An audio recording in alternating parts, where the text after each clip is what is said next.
dari Majlis Bandaraya Kuantan telah disabitkan bersalah kerana menerima rasuah dan didenda sebanyak RM16,000 oleh mahkamah. Kes ini melibatkan penyalahgunaan kuasa dalam urusan kerja berkaitan jabatan. Apakah sebenarnya berlaku di sebalik kes ini?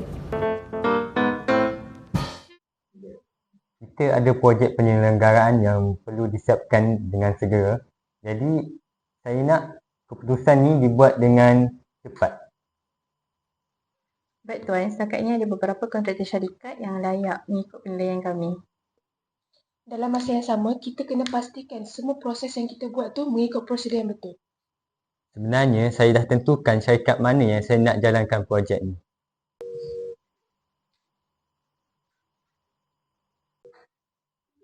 Berkenaan dengan projek penyelenggaraan ini, saya telah buat keputusan. Keputusan ini muktamad. Projek ini diberikan kepada syarikat Encik Sul. Tapi Tuan, daripada semakan saya dibuat, syarikat ni tak cukup syarat segi teknikal. Bukan tu je Tuan, dokumen yang dia lampirkan ni pun tak lengkap. Kalau kita teruskan juga, tindakan ni sebenarnya boleh melanggar Akta XPRM 2009. Dah, saya tak nak dengar semua ni. Keputusan adalah muktamad. Dah. Sebenarnya, saya rasa ada sesuatu yang tak kena. 2 hari lepas, saya nampak jurutera dengan seorang kontraktor. So, kenapa nak jumpa saya ni? Sebenarnya, Tuan, saya dengar Tuan ada satu projek penyelenggaraan yang perlu disiapkan segera.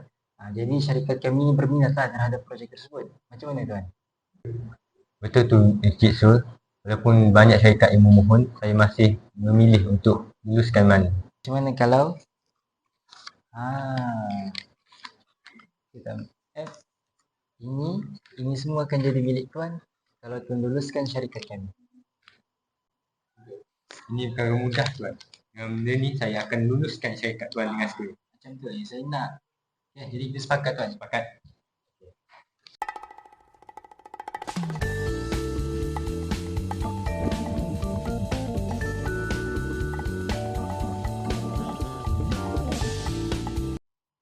Kita tak boleh biar benda ni berlaku. Kita kena laporkan pada SPRM.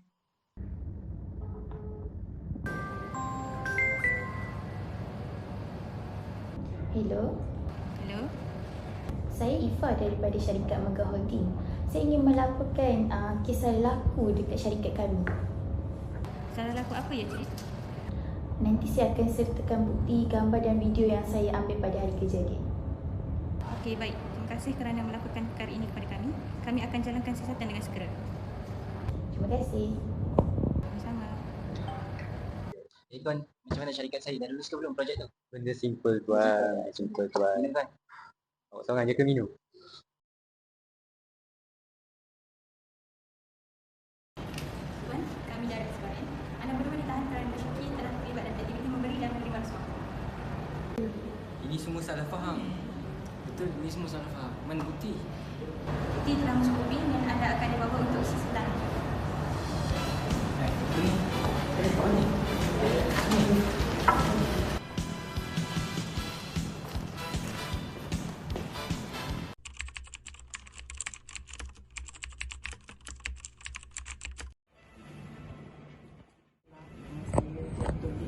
Pada pendapat saya, video itu sangat baguslah. Sebab seperti yang kita tahu, sekarang ini gejala rasuah sangat bermaharajalela, sangat berleluasa di negara kita kan. Jadi melalui video tadi itu saya rasa dia tu mempunyai mesej yang sangat bagus, mesej yang jelas untuk disampaikan kepada orang ramai. Kita jumpa daripada saya melihat video tadi berkaitan perjalanan dia tu. Dia pendapat saya lah, video ni sangat menarik dan memberi kesedaran kepada orang ramai yang melihat lah. Maksudnya kesedaran kepada orang yang tentang perkara yang disampaikan. Maksudnya penyampaian dia tu penyampaian jelas. Selain itu video ni juga kalau tengoklah mampu membuka mata masyarakat supaya lepas ni lebih berhati-hati dan mengambil ibrah ataupun pengajaran daripada apa yang berlaku. Itu saja. Terima kasih Ustaz. Terima kasih.